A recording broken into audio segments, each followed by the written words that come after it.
por ya razones conocidas de todos. En esta ocasión tenemos el honor y el gusto de recibir al doctor Lorenzo Díaz Cruz, profesor investigador adscrito a la Facultad de Ciencias Físico-Matemáticas de nuestra universidad. El doctor Díaz Cruz se graduó como ingeniero físico en la Universidad Autónoma Metropolitana. Es maestro en ciencias por el CINVESTAP del IPN y obtuvo el grado de doctorado en física en la Universidad de Michigan en Estados Unidos. Realizó una estancia postdoctoral en la Universidad Autónoma de Barcelona y fue asistente de investigación en la Universidad de Michigan también. Y actualmente, como les decía, es profesor investigador de la Benemérita Universidad Autónoma de Puebla y es miembro también del Sistema Nacional de Investigadores en el nivel 3. Tiene una producción científica con más de 135 artículos, la mayoría, claro, publicados en revistas internacionales. Ha impartido distintas conferencias, tanto de divulgación y especializadas también en todo el mundo, alrededor del mundo. Y bueno, tiene un currículum muy amplio. Para no darle más largas a este evento, pues pasamos a escuchar entonces la interesante plática del doctor Lorenzo Díaz Cruz y agradeciéndole nuevamente su disponibilidad para impartirnos este seminario y dándole la bienvenida. Adelante, por favor. Muchas gracias, Jonathan, tanto por la invitación como por la presentación. Entonces, vamos a empezar por poner en pantalla completa la presentación.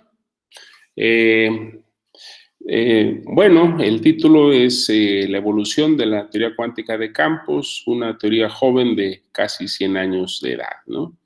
Hoy día del niño, bueno, cada niño juega con sus propios juguetes y nosotros nos gusta jugar con algunos.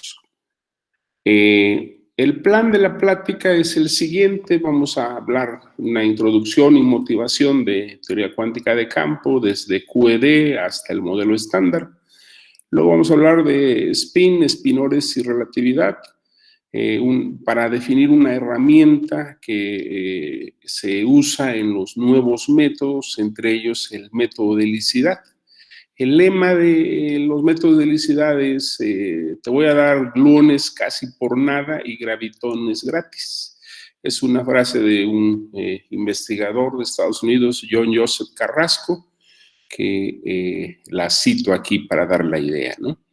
Luego voy a cerrar con presentar la idea de lo que es la teoría cuántica de campos constructible y lo voy a definir en su momento, ¿no? Para concluir, bueno, ahí voy a ir mencionando todos los creadores de la teoría cuántica de campos, desde los iniciadores hasta los que la consolidaron y quienes contribuyeron al modelo estándar. En particular,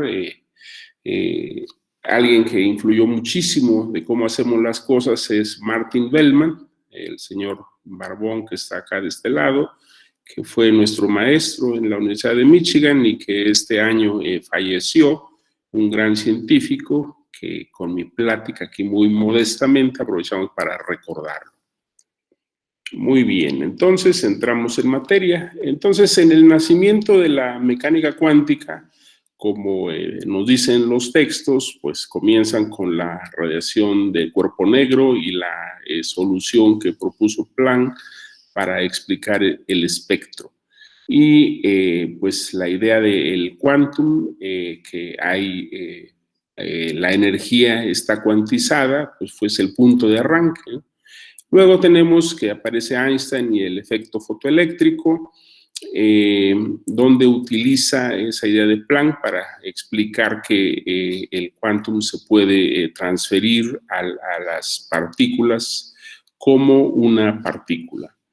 Luego tenemos la contribución de Bohr y el espectro atómico, tratar de entender cómo es que el átomo es estable. Entonces, esos son los antecedentes. Luego ya para formular la mecánica cuántica, pues aparece Heisenberg, Born y Jordan. Heisenberg tiene esta idea de utilizar arreglos de transiciones que dan lugar a la mecánica cuántica matricial. Heisenberg no sabía matrices, no sabía que lo que estaba haciendo eran matrices. Es Born el que lo le explica y explica al mundo, ¿no? En realidad el problema que Heisenberg resuelve bien es el problema del oscilador armónico. Y ahí se identifica que el momento y las coordenadas son matrices. Eso da lugar a diferentes implicaciones, entre ellas el principio de incertidumbre, porque siendo P y Q ahora matrices, momentos y coordenadas, entonces no conmutan y eso da lugar al principio de incertidumbre, ¿no? Luego, por otro lado, eso no fue no tan bien aceptado en la comunidad, como nos dicen algunos libros de historia, porque el mundo estaba acostumbrado a ecuaciones de onda. Entonces, o era mecánica newtoniana o era ondas. Entonces, ahí aparece de Broglie, que de manera análoga a como hay propiedades de partícula para la luz, propone que haya propiedades ondulatorias para las partículas, y basado en eso, Schrödinger propone su ecuación de onda, que luego no fue exactamente lo que él pensaba como interpretación física, como realmente oscilaciones de materia, y es hasta Born y Bohr que se interpreta o se acuña esta interpretación de Copenhague para ver la función de onda como una probabilidad, ¿no? Tienen que llegar Pauli y Dirac para explicar que realmente ambos enfoques son el mismo. Se aplica a mecánica cuántica, al átomo de hidrógeno, por ejemplo, y se explican los espectros atómicos y muchas cosas, y eso lleva finalmente a esa foto donde están debatiendo, bueno, es una foto de esa reunión de Solvay, donde debatieron sobre la interpretación de la mecánica cuántica, con Einstein como siendo el más crítico a lo que se había interpretado, ¿no? Entonces, en este nacimiento de la mecánica cuántica hay dos aspectos que uno de ellos, pues el de la radiación y cuerpo negro, implica un conocimiento mayor de termodinámica y la naciente física estadística. Quizá por eso a veces es complicado, porque en los libros nos revuelven ambas cosas, la parte como de mecánica y la parte de física térmica, ¿no? Bueno, entonces, a partir de ahí, bueno, se tuvo la mecánica cuántica no relativista muy bien aceptada y aplicada a muchísimos sistemas, como todos sabemos, ¿no? Luego viene el nacimiento de la teoría cuántica de campos, y es curioso que en realidad en uno de esos papers fundamentales de mecánica cuántica, el que le llaman el Three-Man Paper de Born, Heisenberg y Jordan, ahí se plantan ya las semillas de la teoría cuántica de campos, en el sentido de que ya que tienen la relación de conmutación para un sistema discreto, de hecho es Jordan, como confiesa Heisenberg, que es el que se encargó de hacerlo para el caso continuo. Y eso ya era ya teoría cuántica de campos. Pasaron todavía algunos años y luego Heisenberg y Pauli escriben el programa completo de teoría cuántica de campos, ¿no? Casi como lo usamos ahora, ¿no? En la parte de lo que llamamos cuantización canónica. Sin embargo, Dirac todavía contribuye proponiendo una ecuación relativista del electrón y la predicción de antimateria. Entonces, todo parecía yendo bien para formular esta teoría cuántica de campos y tratar el problema de la radiación, su interacción con la materia, que es como el motivo, ¿no?, que se perseguía. Sin embargo, aparecen problemas y uno de ellos es que cuando se trata de calcular a segundo orden aparecen infinitos. Entonces, esta generación que creó la mecánica cuántica y que fundó la teoría cuántica de campos no tiene demasiada confianza en su propia creación. Bohr mismo dice que tiene que haber una revolución para resolver los problemas de teoría cuántica de campos. Entonces aparece una generación, o tiene que llegar una generación joven conservadora para completar el problema, ¿no? En la historia no es fascinante las contribuciones de todos estos gigantes de la física, pero a mí se me hace que era una experiencia increíble haber conocido o interactuar con Pauli, ¿no? Pauli es un genio, ¿no? Ahí en el nacimiento de la mecánica cuántica, y es aquí detalles curiosos. Condensé varias de sus opiniones sobre el trabajo de los demás, que era pues una persona muy especial, muy directa para decir lo que pensaba, ¿no? Entonces, por ejemplo, podía ser magnánimo y dice que el trabajo en una carta a Born es realmente hermoso, el trabajo de Jordan y Klein sobre cuantización de campos de materia, poco antes de que él y Heisenberg tomaran el trabajo completo. Puede también decir de manera temporal, pero todavía amistosa, sobre un paper de Jordan, que Born le pregunta la opinión. Entonces dice, el paper es correcto y no es dañino. Estos giros, digamos, es lo que a mí me fascina de las opiniones de Pauli, ¿no? O podría ser así como déjame en paz, ¿no? No me interesa lo que estás haciendo. Por ejemplo, a mismo Born le dice, solamente vas a echar a perder las ideas físicas de Heisenberg con tus matemáticas futiles. O podría ser directo y completamente agresivo, ¿no? Tipo, odio tu trabajo. Y a Dirac le dice, no creo en tu percepción de hoyos, aun si la existencia de antielectrones es probada, ¿no? Eso para criticar la idea del mar de Dirac y esta interpretación de que las antipartículas eran hoyos en ese mar lleno de estados, ¿no?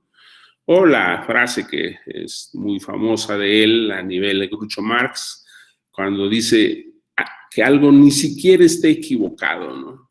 Que de hecho hay un blog por ahí que es muy crítico de teoría de cuerdas, por ejemplo, que le asesta esta frase de Pauli, eso ni siquiera está equivocado, ¿no?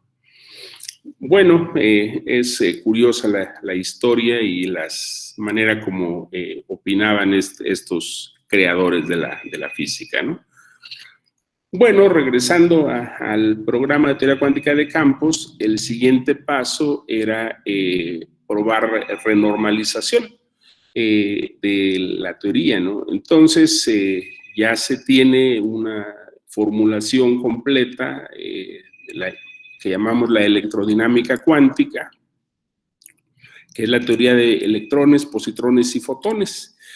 Y después de la Segunda Guerra Mundial aparecen nuevos datos sobre el momento magnético anómalo del electrón y el corrimiento en el espectro con efectos relativistas del espectro del átomo de hidrógeno, el Lam-shift. Y esto llama a la necesidad de comparar la teoría con el experimento a segundo orden. Pero ¿cómo hacerlo si ahí están los infinitos? Entonces, en un libro le llaman Killing the Hydra Head, primera parte, es trabajo de Feynman, Schwinger y Tomonaga, que encuentran que los infinitos pueden absorberse en los parámetros de la teoría y de modo tal que al final se trabaja con las cantidades que se llaman renormalizadas. Y si una teoría es renormalizable, quiere decir que el lagrangiano tiene parámetros suficientes para absorber los infinitos. En el caso de QED solamente se necesita la carga, la masa del electrón y la función de onda del electrón, y ahí se pueden ir todos los infinitos, ¿no? Luego tuvo que llegar otra persona, Freeman Dyson, que mostró que tanto el formalismo de Feynman como el que usaban Schwinger y Tomonaga, el canónico, eran equivalentes.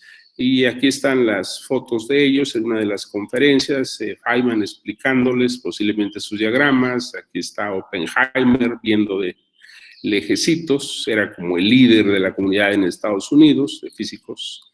Luego tenemos aquí a Tomonaga y Schwinger. Y este señor mayor es Freeman Dyson, que recientemente falleció tristemente. Dyson es la demostración de que no necesitas un doctorado para ser profesor en Princeton, porque él nunca completó el doctorado. Claro, digamos, el matiz es si eres un genio como Dyson. Y leyendo un poco la biografía de Dyson, en realidad él era un genio matemático, empezó a investigar en matemáticas y en la Segunda Guerra Mundial trabajó en algo de radares y la aeronáutica militar, y luego dio un giro hacia aprender física, pero una persona autodidacta. Llegó a Cornell a estudiar el doctorado, hizo unas contribuciones revolucionarias, bueno, más que revolucionarias, muy trascendentes en el hecho de que aclaró el panorama de qué era la teoría cuántica de campos. Por ejemplo, el concepto de qué estamos realmente trabajando es transiciones y lo que Heisenberg llamó la matriz S. Es Dyson el que lo aclara, que es realmente lo que se está trabajando. De alguna manera llevan la expresión que se usa, llevan a las masas la teoría cuántica de campos gracias a los diagramas de Feynman.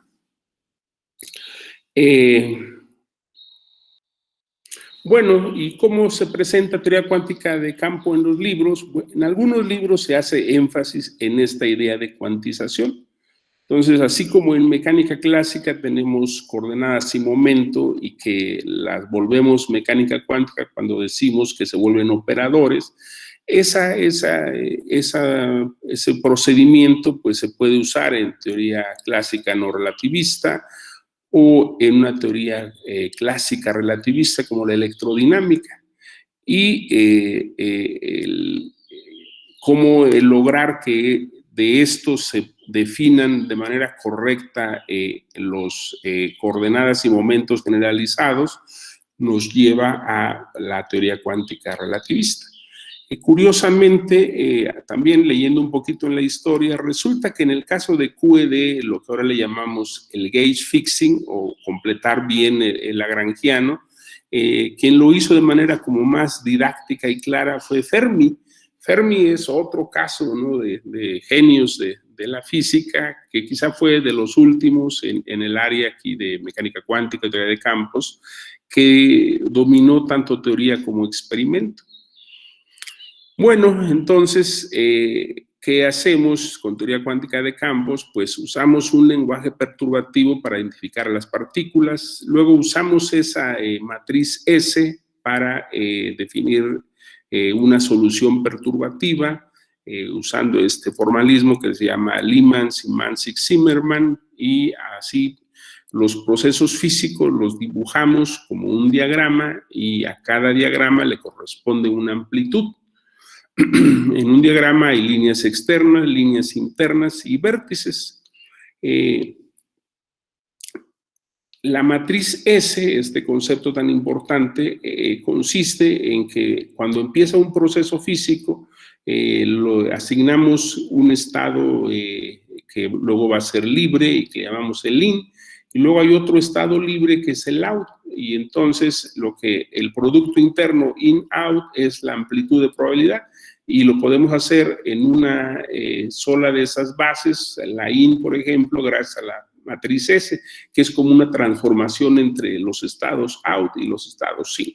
Y así, por ejemplo, podemos calcular la dispersión electrón-positrón a electrón-positrón con estos elementos de matriz. En el caso de QED, que fue la primera teoría exitosa en un sentido perturbativo, la teoría de campos se define por sus reglas de Feynman, y como digo, hay líneas externas, líneas internas y vértices, ¿no? En el caso de QED podemos tener una partícula que entra y se le asigna una función que se llama un espinor de Dirac, o puede ser una partícula que sale, se le asigna otro espinor, puede ser una antipartícula inicial, se le asigna otro espinor, o una antipartícula final.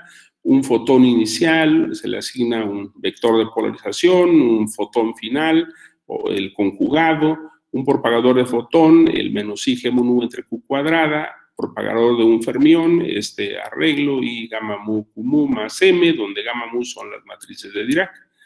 Y el vértice, finalmente, la interacción de electrones o positrones con fotón, dado por la gamma mu.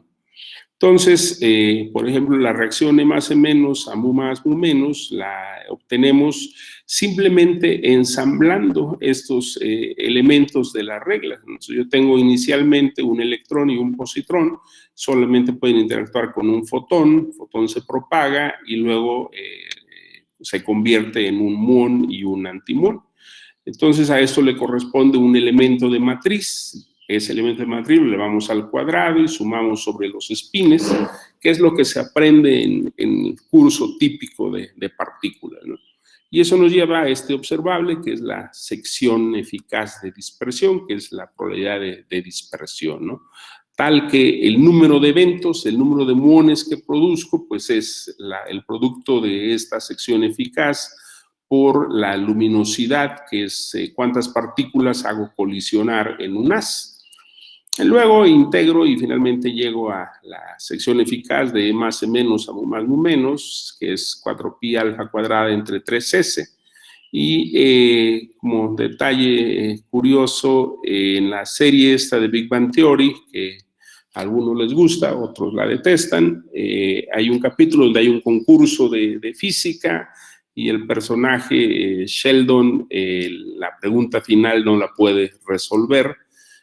Y la pregunta es este diagrama, ¿no? Bueno, ciertas inconsistencias de la serie de televisión, ¿no? Porque si Sheldon es un genio, pues tendría que conocer de memoria esta fórmula, ¿no? Pero bueno, entonces así funciona la teoría cuántica de campos de manera muy resumida, ¿no?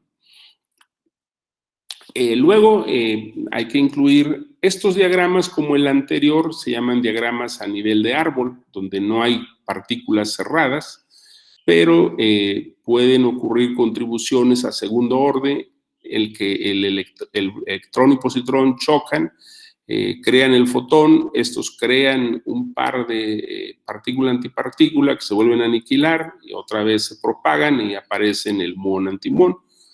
Pueden ser correcciones a la línea interna del fotón o correcciones al vértice o correcciones a las líneas externas fermiónicas del electrón y del muón, o correcciones entre estados inicial y final.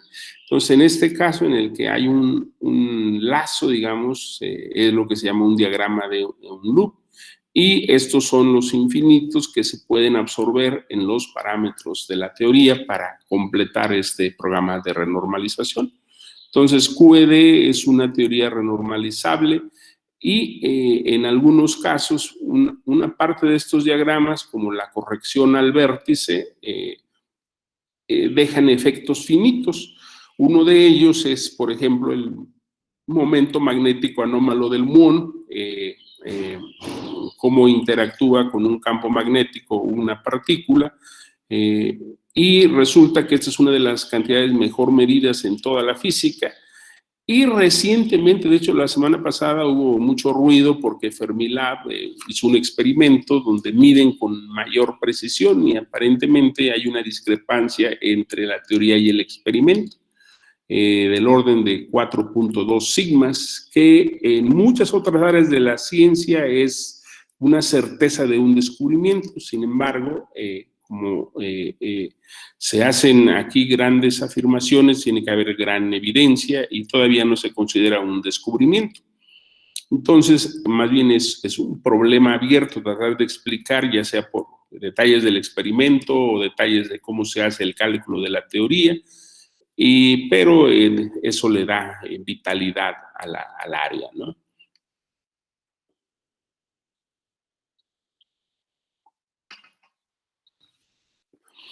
En un principio, o digamos para alguna gente, la renormalización fue algo feo, había este chiste, ¿no? De que hacer teoría del campo era como barrer y esconder la basura abajo de la alfombra. y alguien al que no le gustaba para nada la renormalización era Dirac, porque Dirac tenía esta idea de que las matemáticas tenían que ser bellas para poder, una teoría tendría que ser matemáticamente bien formulada para aceptarse, y el programa de renormalización parecía como estar parchando la teoría. Dirac tuvo influencia en el mundo y una de ellas fue en los que iniciaron la mecánica cuántica en México. Posiblemente, esa es especulación mía por completo, los que hicieron teoría cuántica en México no empezaron a estudiar teoría cuántica de campos, por una versión de inicio más bien como filosófica, ¿no? Pero eso pues hizo que perdiéramos mucho tiempo, ¿no? Realmente hay gente haciendo mecánica cuántica en México desde los 50 más o menos, y el primer paper que utiliza teoría cuántica de campos con cálculos de este tipo, pues uno de ellos es ya es de los 80s, o sea, 30 años después.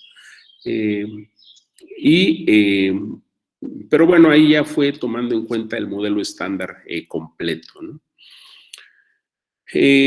Ahora entendemos, de hecho, mejor qué es renormalización, y es como una independencia de las escalas, y es muy fértil el programa de renormalización porque se ha aplicado en otras áreas de la física, por ejemplo, la física estadística, y ha dado un premio Nobel, por ejemplo, a alguien como Kenneth Wilson. Y la idea de renormalización ahora la vemos como muy sencilla, ¿no? Si yo quiero explicar cómo se comportan las gotas de agua, no necesito la física de las moléculas, no necesito describir cada molécula. Entonces, en cada escala yo tengo que usar las variables adecuadas que no dependen de distancias muy pequeñas. O si quiero describir la dinámica de una ola, tampoco necesito describir cada gota de agua, ¿no? Sino simplemente el comportamiento macroscópico. Entonces, eso es renormalización desde un punto de vista moderno, es una independencia de las distancias muy pequeñas. Si yo estoy trabajando a una escala, por ejemplo, QED 10 a la menos 15 metros, no tiene por qué depender de detalles de gravedad cuántica 10 a la menos 33 metros, ¿no? Bueno, una vez que se tuvo la electrodinámica cuántica, durante varias décadas se fue acumulando el conocimiento de los constituyentes básicos de la materia y sus interacciones, y de modo tal que llegamos al modelo estándar, que en realidad, como se dice, es un nombre un poco injusto porque es una teoría grandiosa, el modelo estándar. En resumen, el modelo estándar nos dice que los bloques fundamentales de la naturaleza son los quarks y leptones, que vienen en 3 familias. Lo que vemos en el universo es todo lo que se forma con la primera familia de quarks y leptones, el electrón, neutrino, el quark up-down, que son los que forman protones, neutrones, y con eso tenemos suficiente para construir todos los constituyentes que vemos, ¿no?, en el universo visible.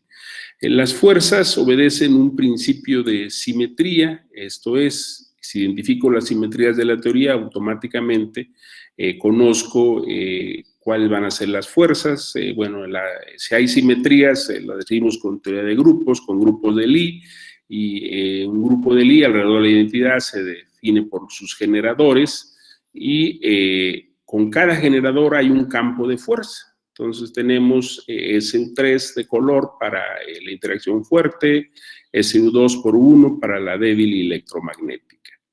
El tercer aspecto es de donde en el modelo estándar hay partículas que tienen masa y hay unas que no lo tienen.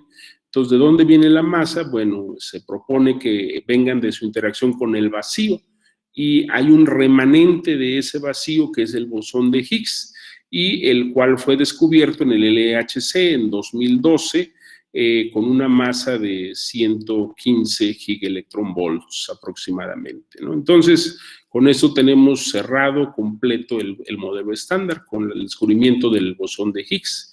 Y, como les decía, una teoría de campos, el modelo estándar es una teoría cuántica de campos, se define perturbativamente por un conjunto de reglas de Feynman. Y entonces, así como tenemos los vértices de QED, también tenemos los vértices del modelo estándar. El fotón interactuando con partículas cargadas, el gluón con los quarks, y una novedad, digamos, de que tenemos una teoría con una simetría que se llama no abeliana, es que los gluones pueden interactuar consigo mismo. Los gluones son el campo de fuerzas asociado con la interacción fuerte con el grupo SU3 de color. Y similarmente hay otros vértices de 3 Ws o de 4 gluones, y esta es la característica no abeliana de la teoría. Entonces, en resumen, el modelo estándar es grandioso. Sin embargo, a pesar del gran éxito que ha tenido al ir de QED al modelo estándar, nos gustaría tener más, nos gustaría tener una unificación de estas interacciones fundamentales, interacciones del nivel microscópico. También nos gustaría resolver los problemas de materia y energía oscura. El mecanismo de Higgs genera la masa inercial, pero el principio de equivalencia nos dice que es lo mismo que la masa gravitacional. ¿Cómo toma esto cuidado, digamos, en la naturaleza? Eso nos lleva a que también el elemento que falta en el modelo estándar, pues es la gravedad. Y no hay una teoría cuántica de la gravedad. Un candidato es teoría de cuerdas, teoría de todas las cosas. El otro candidato de los varios, digamos, que quedan en el mercado es Loop Quantum Gravity, ¿no? Pero ¿es esto todo?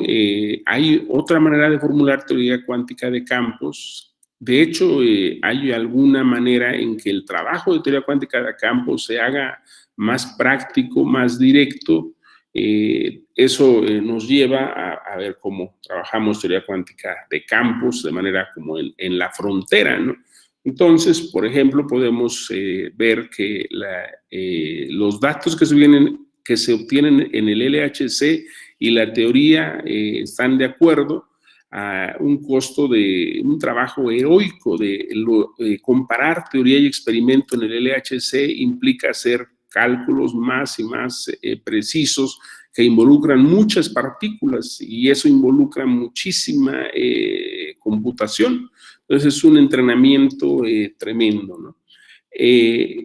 Por ejemplo, una limitación de los métodos, lo que nos enseñan en los libros no es lo que se usa en el LHC, la manera de calcular diagramas de Feynman. Entonces hay técnicas nuevas que se han desarrollado que tratan de atacar algunas de las limitaciones. Por ejemplo, el número de diagramas crece muy rápido con el número de estados finales. Entonces, yo tengo 2 gluones a 2 gluones, eso involucra 4 diagramas de Feynman. Si hago una reacción de 2 gluones a 3 gluones, eso involucra 25 diagramas. O a 4 gluones, 220 diagramas. Y cada uno de estos diagramas involucra muchísimos términos, porque involucran vértices de 3 gluones o de 4 gluones. Entonces, hacerlo como lo hacemos, el ejemplo que les mostré es impráctico. Entonces, aquí usamos esta frase de Frank Wilczek, también premio Nobel 2004, que dice, yo trato de evitar el trabajo pesado, ¿no? Cuando las cosas se ven muy complicadas, pues eso es señal de que tiene que haber una mejor manera de hacerlo, ¿no? Entonces, por ejemplo, en lugar de sumar sobre polarizaciones, primero elevar al cuadrado y luego sumar sobre espines, a lo mejor conviene primero evaluar m para espines específicos y luego esa expresión elevarla al cuadrado. Resulta que este método funciona. Entonces vamos a pasar a ver cómo se formula este que se llama método de helicidad, ¿no? Entonces, el punto de arranque, pues, es lo que vemos en mecánica cuántica del Stern-Gerlach. Aprendemos que el electrón tiene un estado de spin, que puede ser spin hacia arriba, spin hacia abajo, y eso lo decidimos con estos objetos de 2 componentes, que son los spinores. Tenemos 2, el chi más 1,0 y el chi menos 0,1. Resulta que estos son eigenestados del operador de spin z y spin al cuadrado, ¿no? Y estas funciones pues, son lo que se conoce como espinores. Entonces se cumple que ese z sobre chi más es h barra entre 2 chi más, y ese z sobre chi menos es menos h barra entre 2 chi menos. Yo puedo multiplicar aquí por los conjugados hermíticos y construir una representación de la matriz SZ.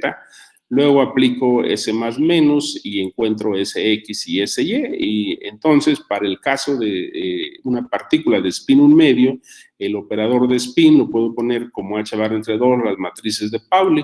Estas matrices pues son sigma X 0, 1, 1, 0, sigma Y 0 menos I y 0 y sigma Z 1, 0, 0 menos 1. Ahora bien, estos espinores corresponden a estados en reposo. Entonces, para obtener estados que tienen un cierto momento, tengo que cambiar de sistema de referencia.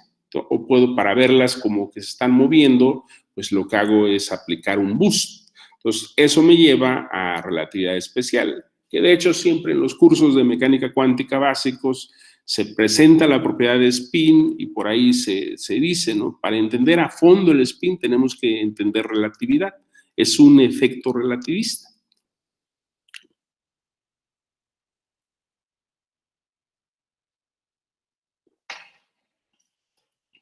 Bueno, entonces, en relatividad, digamos, punto de arranque muy básico es que el espacio-tiempo y la energía-momento son cuadrivectores, ¿no? Y los describimos como x mu, con índice mu arriba, como x0, xi, y x0 es la velocidad de la luz por el tiempo. Y de manera parecida, el cuadrimomento tiene la energía y el trimomento como componentes, ¿no? También tenemos el potencial, por ejemplo, a mu, que tendría como componentes el potencial escalar y el potencial vectorial, ¿no? Entonces, se definen transformaciones de Lorentz, estos cambios en que x mu va a un x' mu, dados por un matriz lambda mu nu por x nu, aquí sería, perdón. Y se pide que en las transformaciones dejen lo que se llama el intervalo invariante, como la norma, ¿no? X cuadrado es x' al cuadrado. Y eso nos implica que las lambdas deben cumplir esta propiedad, lambda mu rho, lambda nu sigma, por G mu nu es G rho sigma, ¿no? Donde G es el tensor métrico, depende de la convención, lo que llaman la convención de la costa oeste es G mu nu es más 1, 0, 0, 0. Y la convención de la costa este es menos 1 y más, ¿no? Bueno, en teoría cuántica de campos, los estados la teoría cuántica de campos va a tener estos elementos, la simetría de Poincaré, transformaciones de Lorentz más traslaciones espaciotemporales. Se debe obedecer la mecánica cuántica, ¿no? La probabilidad debe conservarse, además otro elemento que aparece es localidad. Un experimento en el CERN no depende de que se haga un experimento en Fermilab, el resultado es independiente.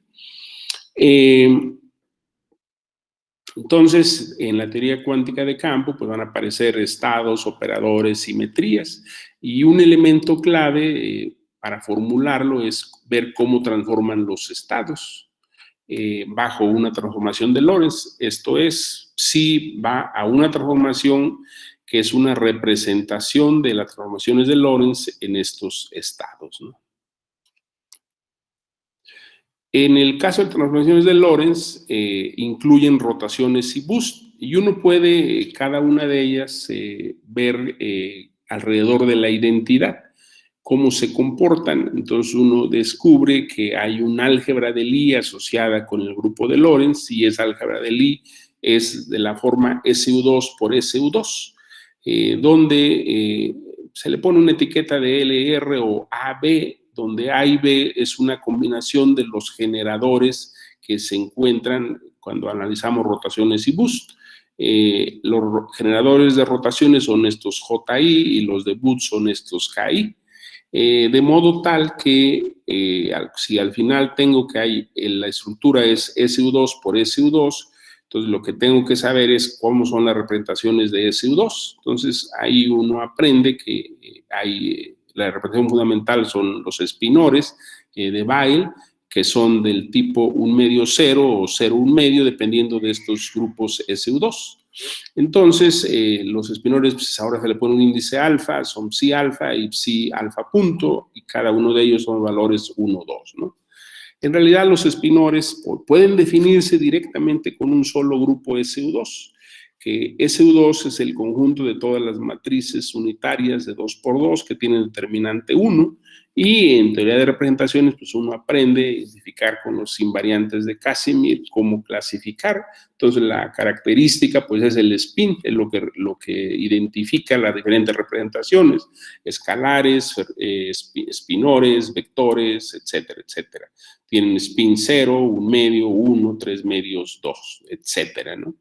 El spin en principio puede ser más grande y de hecho en la naturaleza pues hay partículas compuestas, núcleos que tienen spines altos.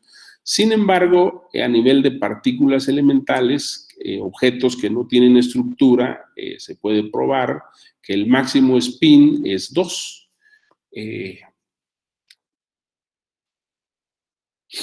Entonces, de hecho, hay esta como estructura de Poincaré, que se llama el grupo pequeño, que ayuda a entender cuáles son los elementos básicos de la teoría cuántica de campos, ¿no? Entonces, como decíamos, bajo una transformación, los estados cuánticos deben transformarse. Ahora nos gustaría saber qué etiquetas, qué características tienen esas representaciones. Entonces, Wigner encontró que una clave es separar el momento de otros grados de libertad para así identificar cuáles son esos otros grados de libertad. Y la idea del Little Group es un subconjunto de las transformaciones de Lorentz que dejan invariante el momento. Y todavía más, se puede ir a un sistema en que el trimomento es 0 y ver cómo transforma bajo el resto. Entonces, el resto de etiquetas depende de que las partículas tengan masa o no. Por ejemplo, si tenemos partículas masivas, estas se definen simplemente con la masa y el spin, y el grupo pequeño es SO3. Los casos que conocemos en la naturaleza pues son de spin 0 es el Higgs, de 1 medio los quarks y leptones, y 1 el W y el Z. Por otra parte, si las partículas no tienen masa, la propiedad que la etiqueta para definirlas es la helicidad. Y el Little Group es un producto, una formación U1, una fase, digamos, por traslaciones en el plano. Los casos conocidos de helicidad más menos 1 son el fotón y el gluón, o más menos 2 son el gravitón. De hecho, cuando trabajamos, digamos, a la tradicional, el fotón lo recibimos con un cuadrivector AMU que tiene 4 grados de libertad, pero físicamente solamente hay 2 grados de libertad. Entonces, es todo un proceso ver cómo trabajar esos grados de libertad extra, que involucran eso que se llama fijar la norma. Sin embargo, lo moderno consiste solamente en trabajar con estados físicos. Entonces, esos métodos modernos de helicidad, y hay todo un tema de investigación muy activo en el mundo que se llama amplitudes, y el punto de arranque es cambiar variables, ¿no? Simplemente P mu, el cuadrimomento, lo contraemos con una matriz sigma mu de Pauli para obtener una matriz P alfa alfa punto. Sigma mu simplemente es agregar la identidad como componente 0 y las matrices de Pauli como componentes espaciales, ¿no? Entonces tenemos un vector de matrices, ¿no? Y entonces de esa manera la matriz de momento tiene esta forma: P0 más P3, P1 menos IP2, P1 más IP2 y P0 menos P3. Entonces uno puede ver que en el caso en que las partículas no tienen masa, el determinante de esta matriz es 0. Simplemente multiplicamos y vemos claramente que nos queda P0 al cuadrado menos P1 al cuadrado menos P2 al cuadrado menos P3 al cuadrado. Eso es la norma del cuadrimomento.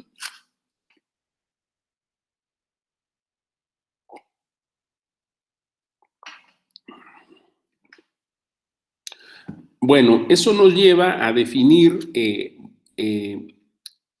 que si el determinante de una matriz es 0, rango 1, eso nos lleva a que es posible factorizar la matriz como un producto de dos vectores, en este caso de dos espinores. Y entonces es como, un espinor es como la raíz cuadrada del momento. Entonces, uno puede trabajar estos espinores, los chi, se puede usar notación de Dirac para llamarlos como un ket i o ket cuña o kets cuadrados. Y de esa manera se pueden definir productos internos entre estos espinores con el tensor epsilon alfa beta, que es más 1 o menos 1 o 0, según alfa y beta son 1, 2 o 2, 1 o se repiten los índices, ¿no? Y cuando uno puede hacer estos productos de Q alfa punto alfa con P alfa alfa punto, y resulta que este es justamente el producto interno de los cuadrivectores. Pero eso finalmente queda como el producto interno de vectores, es como el producto de productos de espinores. Y este paso permite hacer mucho, mucho avance, porque de esa manera uno puede calcular en teoría cuántica de campos mucho más eficientemente.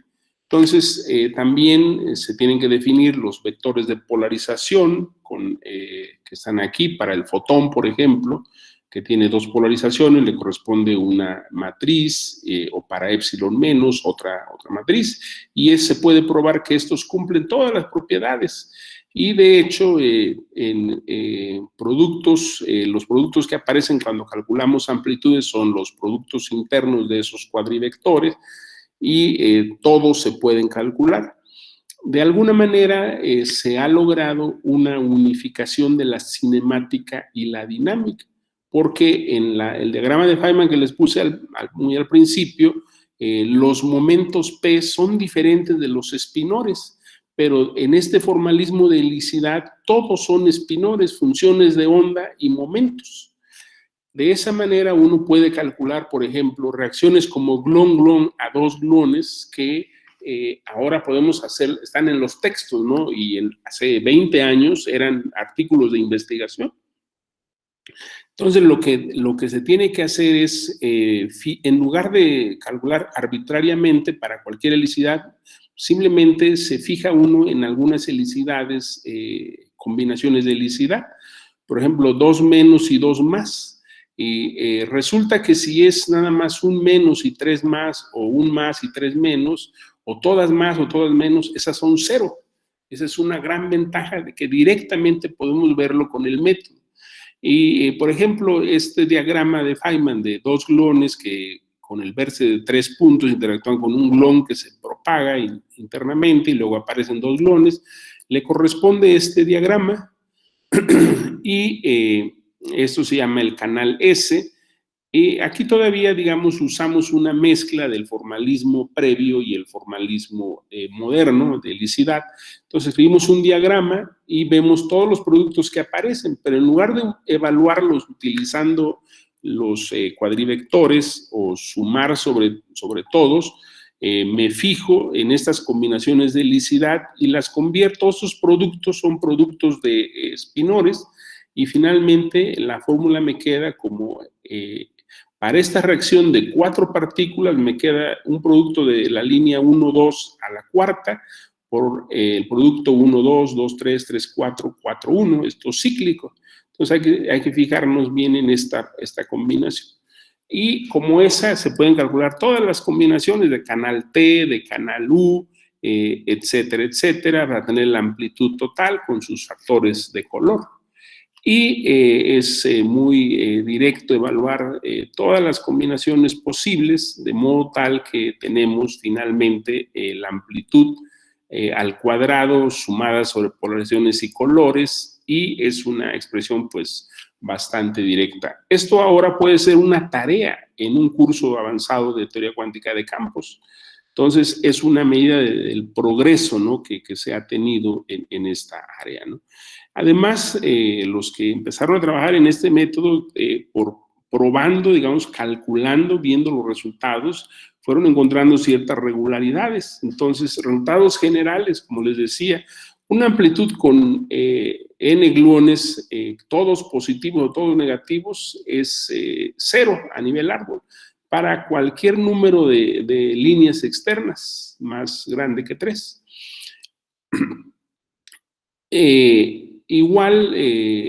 Bueno, aquí es todas las amplitudes con todas negativas y una positiva, o todas positivas y una negativa, o bien todas positivas o todas negativas son 0. Y la primera diferente de 0 es, por ejemplo, si hay n gluones, que 2 tengan un signo y n-2 tengan otro signo diferente a este, eso es lo que se llaman amplitudes de Maximal Helicity Violating, MHV. Y resulta que para un número de n gluones, la fórmula general es de este tipo, igual que la que les mostré para 4 patas. Los 2 gluones de helicidad negativas, contraídos sus espinores, elevado a la cuarta, y luego la cadena 1, 2, 2, 3, 3, 4, hasta n-1n y n1. Entonces, la cantidad de álgebra que hay aquí, si lo hiciéramos de manera tradicional, es algo que es imposible de hacer. Y gracias a este método de helicidad es posible obtener estos resultados. Entonces, eso nos lleva otra vez a Heisenberg. Algo que a mí me llama la atención de Heisenberg leyendo estos meses de pandemia, un poco de encierro, a mí me ha dado por leer un poco de la historia, ¿no?, de la física. Y Heisenberg, cuando empezó a trabajar en mecánica cuántica, él se preguntaba, ¿para qué hablar del concepto de trayectoria de un electrón en el átomo si no lo puedo medir? Lo que puedo medir son transiciones, entonces las transiciones deberían ser los objetos que se incluyan, ¿no? Al final no pudo formular de manera tan radical, ¿no? Pero la idea de Heisenberg es que el formalismo podría basarse solamente en observables físicos. Curiosamente, cuando él se entrevistó con Einstein ya toda una figura, y Heisenberg, 23, 24 años, pudo resistir el cuestionamiento de Einstein. Y bueno, hay un debate también memorable entre Schrödinger y Heisenberg, ¿no? En cuál de las dos era la verdadera, la ondulatoria o la matricial. Bueno, esta idea de Heisenberg de que formulemos la teoría solamente con algo ligado a los observables se lleva a cabo en teoría cuántica de campos, que nada más usáramos amplitudes y directamente una teoría con elementos físicos. Y para eso lo que se hace es irse al Little Group y ver cómo cambia bajo un escalamiento.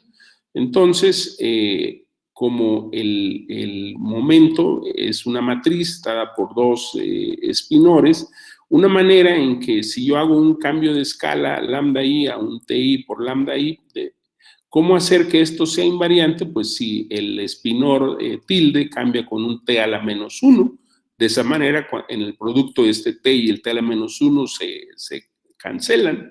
Y lo mismo para las polarizaciones.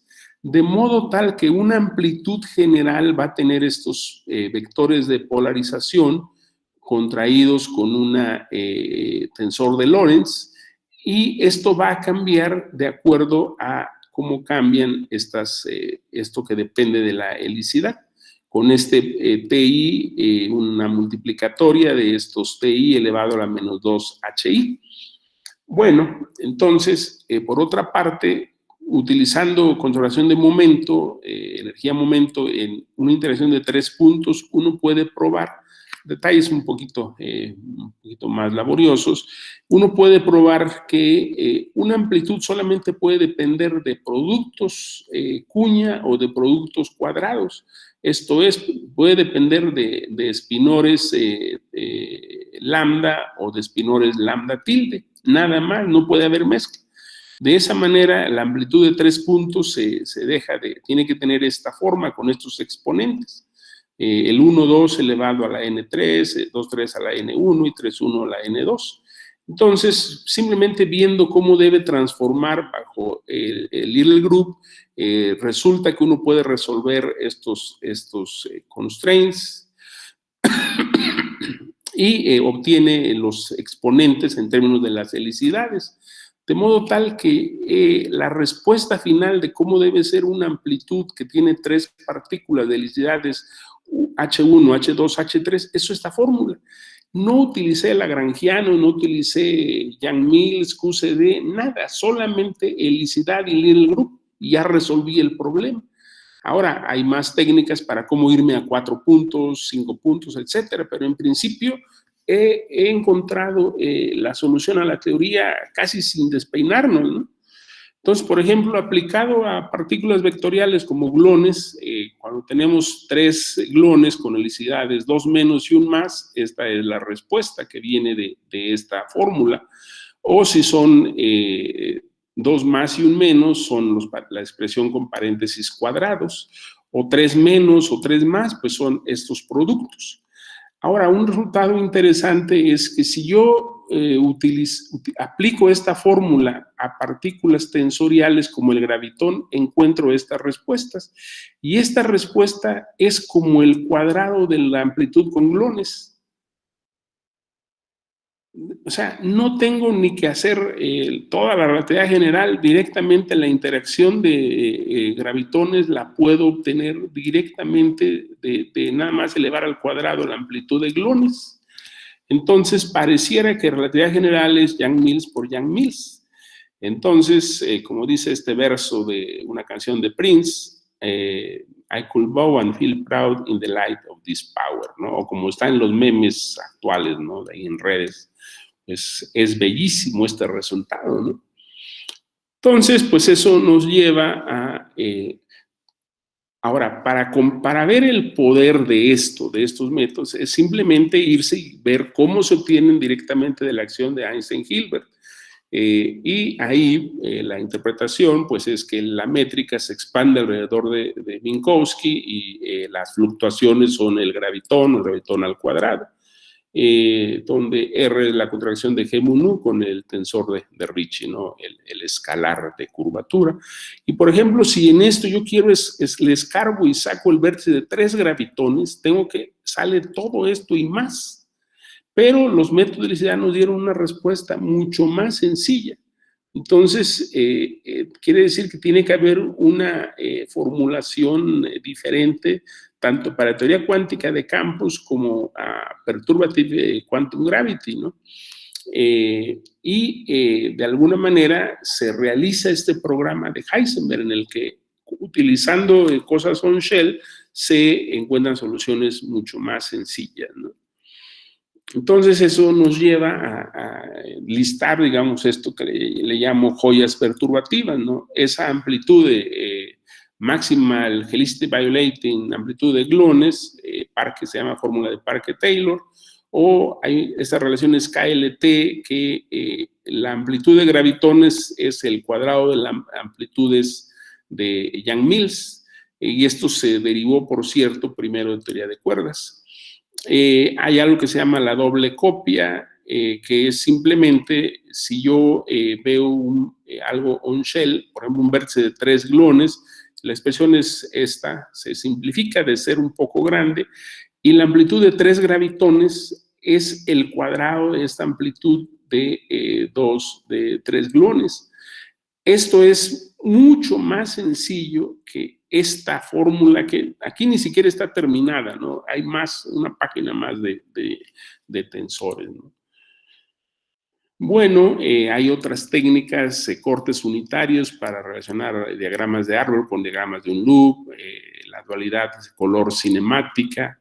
De hecho, también hay una identificación de cuál es la teoría de campos más sencilla que puede existir en términos de su respuesta, y aparentemente esta es la que llaman n igual a 4 super Yang-Mills, una teoría de campos supersimétrica. Esta idea de dualidad entre color y cinemática, cómo se pueden pasar de una amplitud con gluones a una amplitud con gravitones. Y bueno, es también uno de los resultados interesantes, ¿no? de estos desarrollos. Solo por mencionar muy brevemente qué estamos haciendo nosotros con esto, bueno, estamos estudiando, nos propusimos estudiar de la manera más general posible cómo se acopla un Higgs con la gravedad, el vértice de un escalar con dos gravitones. Simplemente aplicando estas fórmulas de la fórmula maestra, encontramos que cuando un escalar interactúa con dos gravitones de helicidades negativas, es el paréntesis cuña 2,3 elevado a la cuarta, mientras que cuando son helicidades más, es el paréntesis cuadrado elevado a la cuarta. Y verificamos de manera muy sencilla que el vértice de gluones, el Higgs con gluones, es los mismos paréntesis, pero elevado al cuadrado. Entonces, estos son como el cuadrado de los vértices de Yang-Mills. Ahora, lo que hicimos fue comparar este acoplamiento que obtenemos de aquí con el acoplamiento de un escalar con dos gravitones, utilizando toda la expansión de términos posibles que involucran todos los objetos que se pueden construir con los invariantes, ¿no? Asociados con la curvatura del espacio-tiempo. Entonces, eso lo hicimos y está de acuerdo, digamos, estamos cerrando algunos detalles para ya publicar este resultado, ¿no? Bueno, en conclusión, lo que podemos decir es que la teoría de campos, teoría cuántica de campos, reina en muchos dominios de la física, del LHC a las estrellas, superconductores, del universo temprano y muchas más. Y este enfoque moderno de amplitudes y métodos de helicidad son poderosos, son Superman o Superniña, ¿no? Por la cantidad de resultados que se pueden obtener, que parecería imposible obtenerlos con los métodos tradicionales. Entonces, hay una serie de resultados muy bonitos, joyas perturbativas, que digo aquí, que decoran con su belleza el reino de la teoría cuántica de campos, ¿no? Y es posible en este enfoque constructible construir la teoría cuántica de campos utilizando Little Group y scaling nada más. El acoplamiento de Higgs con gravitones es una arena interesante para aprender y jugar, ¿no? Ya que es Día del Niño, pues es lo que hacemos, ¿no? Como físicos, jugar un poco. Y cierro con esta reflexiones de Gerard Toff. La naturaleza es más bella de lo que pensamos y también es más lista que nosotros, ¿no? Entonces, solamente tenemos que seguir a la naturaleza para encontrar cosas maravillosas, ¿no? Y bueno, eso sería todo. Muchas gracias por su atención. Muchas gracias, doctor Lorenzo Díaz Cruz, por esta interesante plática, también ilustradora en algunos puntos, en la mayoría. Entonces, tenemos algún tiempo tal vez para algunas preguntas también. Entonces, por favor, si tienen preguntas, pueden levantar la mano que viene aquí en la plataforma o activar su micrófono y directamente formular la pregunta. Entonces, ¿hay alguna pregunta, comentario?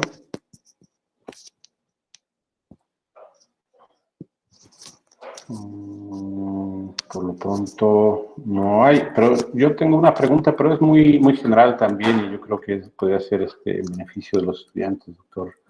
Es sobre los conceptos estos de localidad y causalidad. ¿Podría tal vez elaborar un poquito sobre estos en la física? Ya mencionó en alguna parte localidad, como que si un experimento, los resultados de un experimento en el Fermilab son iguales a un experimento, el mismo experimento en el CERN, por ejemplo. Pero ¿cuál es la importancia de estos dos conceptos, localidad y causalidad en la física, en particular en la teoría cuántica de campos?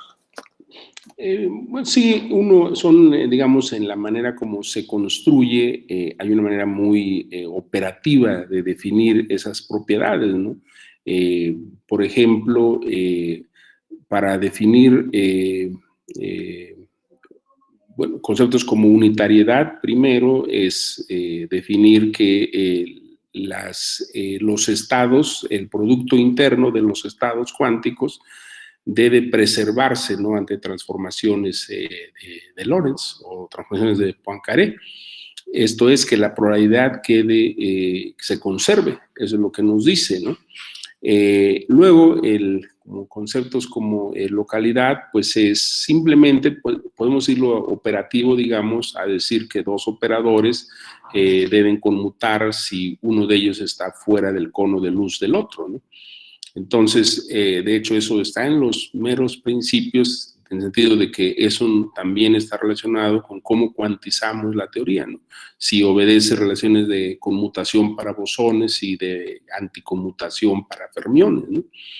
Luego están estos resultados de localidad, digamos, también interpretados como que sí ciertos observables nos interesan, que están como contenidos en la región del experimento, entonces no depende para nada de lo que se haga en otra parte, ¿no?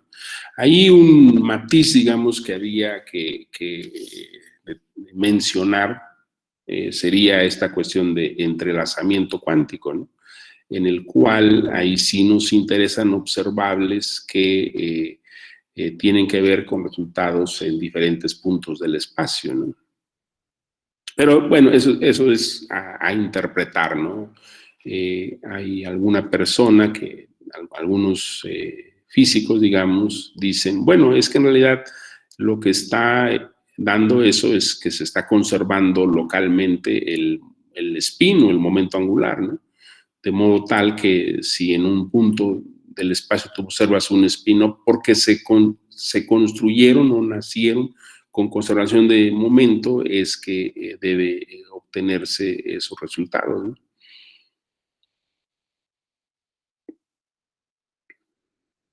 Bueno, muy bien. Gracias. Hay otra pregunta. Bueno, levantó la mano el estudiante Yeshua. Entonces, Yeshua, si quieres activar tu micrófono, por favor. Sí, buenas tardes. Se escucha eco, Yeshua. Sí, ¿ya se escucha bien? Sí, ya. Ok, gracias. Una duda respecto a... Hay un proyecto ahorita en Hidalgo que me parece que es un sincrotrón. No sé si desde su perspectiva llega a tiempo para que aquí se pueda realizar investigaciones de este tipo y en este campo de investigación, o desde su perspectiva ya está muy tarde, ya todo lo que se podía hacer ya se hizo en otros laboratorios en el mundo.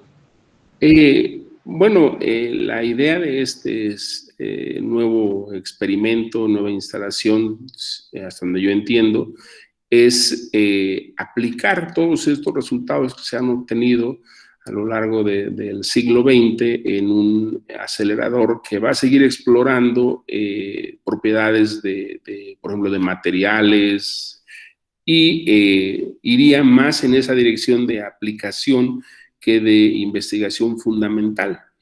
Pero yo creo que siempre es valioso cualquier esfuerzo experimental de esa magnitud, ¿no? Por lo que involucra de aprendizaje.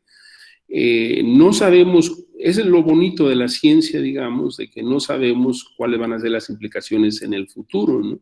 Y es importante, yo creo que sí es importante que México participe en ese tipo de aprendizajes, ¿no? A lo mejor dentro de 20 años, no sé, 20, 50, un acelerador de muy alta energía va a caber en una nave espacial, ¿no? Entonces, de hecho, hay resultados de algunos partes, digamos, de aceleradores que piensan en Stanford que en el futuro los aceleradores van a ser mucho más pequeños de lo que son en la actualidad. Entonces, creo yo que involucrándonos en esta tecnología de aceleradores, pues es importante porque es el principio de un aprendizaje, ¿no? Y de un desarrollo de grupos de trabajo que se dediquen a ese tipo de investigaciones, ¿no? Y en el futuro no sabemos qué desarrollo fundamental se pueda lograr. Muchas gracias. Muy bien, entonces, lamentablemente ahorita no tenemos ya mucho tiempo para seguir con las preguntas o comentarios, entonces agradecemos nuevamente al doctor Lorenzo Díaz Cruz por la interesante plática y por su disponibilidad para darnos este seminario en estas condiciones especiales. Esperamos más adelante, cuando ya se normalice la situación, podamos tener actividades presenciales, pues invitarlo nuevamente para que nos dé una plática en el instituto de manera presencial. Pues muchas gracias, doctor. Muchas gracias también a todos por su presencia y les recuerdo que van a poder encontrar el video de esta sesión en en YouTube a partir de la próxima semana. Buscan como Seminario FUAP y ya pueden encontrar esta conferencia y otras anteriores. Muchas gracias. Hasta luego. Gracias a ustedes.